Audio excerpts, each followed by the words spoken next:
Second sir, एक second. Dushyant जी और सरदार RP Singh ji, आप दोनों को रोक रही हूँ, आप दोनों को रोक रही हूँ। घनेंद्र भारद्वाज भी जुड़ चुके हैं मेरे साथ और अमिताभ सिन्हा भी मेरे साथ जुड़ चुके हैं। घनेंद्र भारद्वाज जी, आप थोड़ा देरी से जुड़े हैं, लेकिन कानून को धता बताएंगे आप, ठेंगा दिखाएंगे आप, दिक्कत क्या है पेश होने में, क्यों नहीं पेश हो रहे हैं? देखिए, जिस तरीके से पूरे का पूरा ये जो एक्साइज का केस बनाया, ये सिर्फ इसलिए बनाया गया कि कैसे आम आदमी पार्टी को खत्म करना है, कैसे अरविंद केजरीवाल को खत्म करना है, थोड़ा सा फॉरवर्ड बढ़ा दीजिए। आम आदमी पार्टी को क्रश करना है, बुलडोज करना है, क्योंकि ये पूरे का पूरा केस पॉलिटिकल केस था। नरेंद्र मोदी जी हमारे से चुनाव में जीत नहीं पाते। दिल्ली में अरविंद केजरीवाल जी ने आमने सामने की लड़ाई में एक बार नहीं, 4 बार नरेंद्र मोदी जी को करारी शिकस्त दी है। दिल्ली में हम लोगों से चुनाव नहीं जीत पाते और अरविंद पार्लियामेंट के अंदर किसके एमपी हैं भैया? सर एक एक करके बच्चे के लिए सांसद किसके जिले वो नरेंद्र मोदी जी को बिल्कुल भी पसंद नहीं है। नरेंद्र मोदी जी ने तय कर लिया कि कैसे भी अरविंद केजरीवाल को जेल भेजना है, कैसे भी अरविंद केजरीवाल को खत्म करना, आम आदमी पार्टी को क्रश करना। ये सवाल आप थोड़ा देरी से जुड़े, यही सवाल जो आप यहाँ पर उठा रहे हैं, मैंने सरदार आरपी सिंह जी से किया। मैंने कहा कि क्योंकि चुनाव है देश में, समन पर तनाव इसीलिए हो रहा है क्योंकि आप लोगों की तरफ से यह आरोप लगाया गया है कि आप लोग चुनाव पूर्व बड़ी तेजी दिखा रहे हैं और चाहते, क्योंकि डर गए हैं, जैसा कि आप। हाँ निथानी जी, हाँ हिमानी जी, अनइंटरप्टेड 60 सेकंड देना, मैं आपको पूरा बताता हूं। हाँ। क्योंकि मेरे से पहले सब लोग बोल चुके हैं। अच्छा, देखिए हिमानी जी, जो एक्साइज जो जिसको ये स्कैम बता रहे, तथाकथित शराब घोटाला, हाँ। पिछले 2 साल से इसकी जांच चल रही है। इसकी जांच के अंदर हमारे 3 बड़े नेता मनीष सिसोदिया, संजय सिंह, सत्येंद्र जैन जेल में डाल दिए।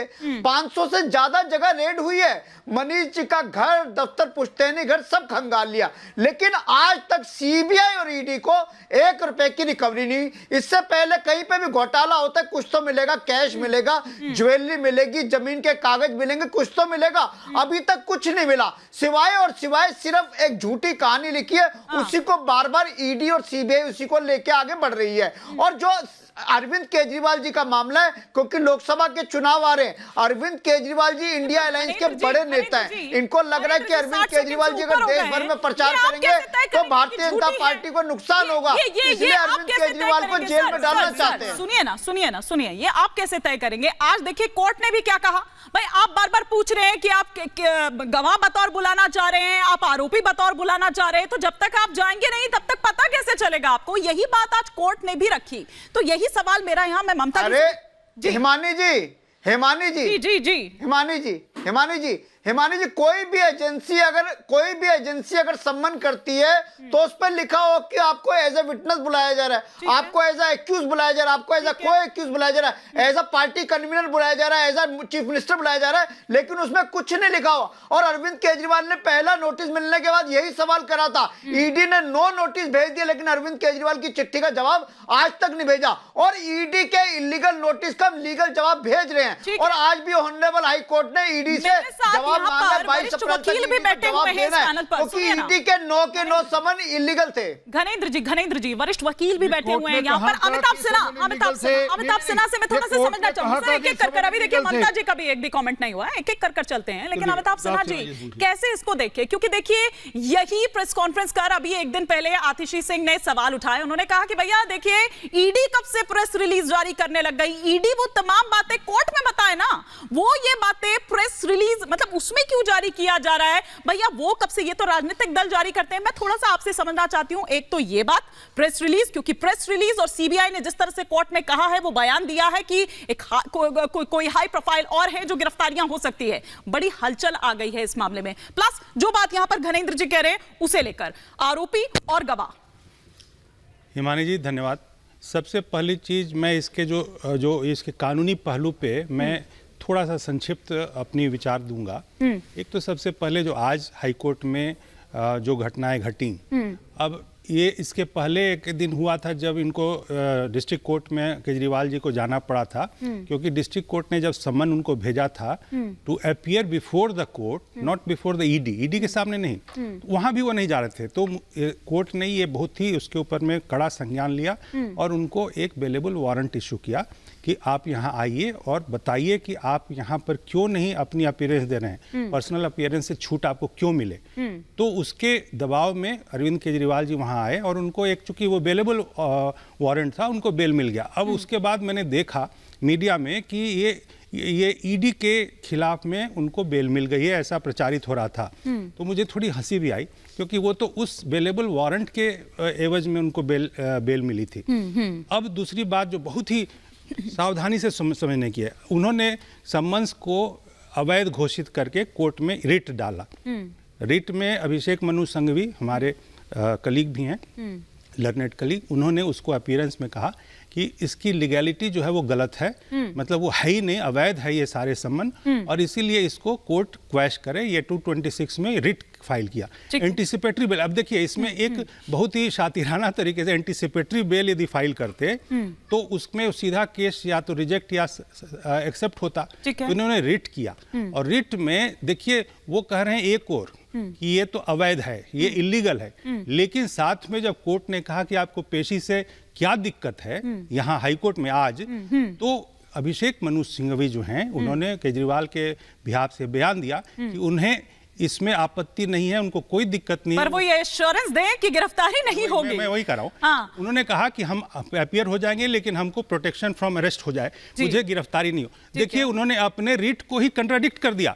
इसका मतलब उन्होंने कहा कि ये तो वैध है, सम्मन वैध है, तो आपने अवैध, यहीं पे वो मामला पूरा क्लैश हो जाता है। ठीक है। तो मेरा ये लास्ट कंक्लूड कर रहा हूं, मेरा ये मानना है कि अरविंद केजरीवाल को पता है कि उनके जितने साथी है शराब घोटाले में पकड़े गए हैं, उनको कहीं से कोर्ट से रिलीफ नहीं मिला है, बेल या किसी मामले में, तो और उसी में तो सर आप लोगों ने ईमानदार है कह कहकर उनको अंदर भिजवा दिया। बहुत इंपॉर्टेंट, ईडी ने खुद इनको सुओ मोटो जाके इनको नहीं उसमें बनाया है, वो समन भेजा है। सुप्रीम कोर्ट ने कहा कि ये जो आप लोग आप पार्टी को बता रहे हैं कि वहां वो बेनिफिशियरी है, आप पार्टी मतलब क्या, सुप्रीम कोर्ट ने कहा कि हेड ऑफ द पार्टी को भी इन्वॉल्व करो। तब सुप्रीम कोर्ट के इंस्ट्रक्शन पे ईडी ने केजरीवाल को इन्वॉल्व किया है। तो ये इतना स्पष्ट है। ठीक है, घनेंद्र भारद्वाज जी रिएक्ट करना चाहते हैं। ममता जी से मैं इस पर रिएक्शन चाह रही थी, लेकिन एक बड़ी खबर ये आ रही है कि एलविश यादव की कोर्ट में पेशी, नोएडा कोर्ट में पुलिस ने पेश किया है। एलविश यादव पर एनडीपीएस की धारा 22 लगाई गई है। तो ये इस वक्त गौतम बुद्ध नगर जिला कोर्ट से खबर आ रही है, जहां पर पेश किया गया है। एलविश यादव को एनडीपीएस की धारा 22 लगाई गई है। जतिन इस पर हमारे सहयोगी इस पर जुड़ चुके हैं। एक बार जरा क्विक रिएक्शन में जतिन से ले लेती हूं। जतिन, क्या कुछ कोर्ट ने कहा? सर आ रही हूं, एक सेकंड आ रही हूं। जतिन,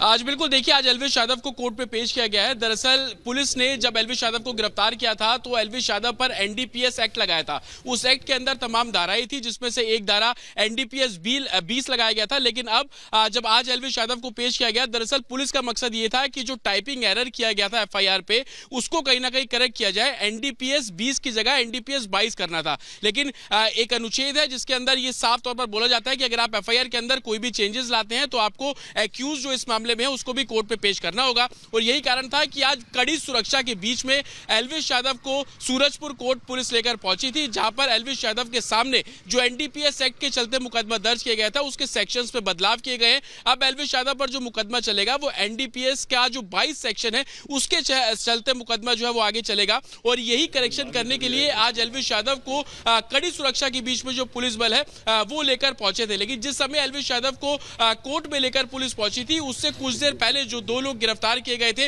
उनकी पेशी भी की गई थी। उन 2 लोगों में सबसे बड़ा नाम विनय था, जो कि एलविश यादव का दोस्त बताया जा रहा है। हमने भी जब विनय से बात करने की कोशिश की तो उसने कबूला कि वो एलविश यादव को जानता है, और उसने हमारे कैमरे पे बोला कि एलविश यादव का वो भाई है, एलविश यादव का वो दोस्त है। तो कहीं ना कहीं एलविश यादव से पूछताछ में जो चीजें निकलकर सामने आई थी उसी आधार पर अब नोएडा पुलिस आगे कार्रवाई कर रही है। और यही कारण था कि एलविश यादव के दोस्त विनय को गिरफ्तार किया गया। साथ ही जिस बैंक्वेट हॉल में अक्सर ये पार्टी मालिश की जाती थी, सांपों का इस्तेमाल किया जाता था, सांपों के जहर का इस्तेमाल किया जाता था, उस बैंक्वेट हॉल के मालिक ईश्वर को भी पुलिस ने गिरफ्तार किया है। इन दोनों की आज गिरफ्तारी की गई, कोर्ट पे पेश किया गया था। एल्विश यादव के पहुंचने से पहले इनकी पेशी हुई थी और इन दोनों को भी जो न्यायिक हिरासत है उस पर पुलिस द्वारा भेज दिया गया है। पुलिस का कहना है कि जो दो गिरफ्तारी आज अलग से की गई है, इन गिरफ्तारी में पूछताछ की गई थी, उस पूछताछ के बाद जो चीजें निकलकर सामने आई है उसको ग्राउंड पर वेरीफाई किया जाएगा।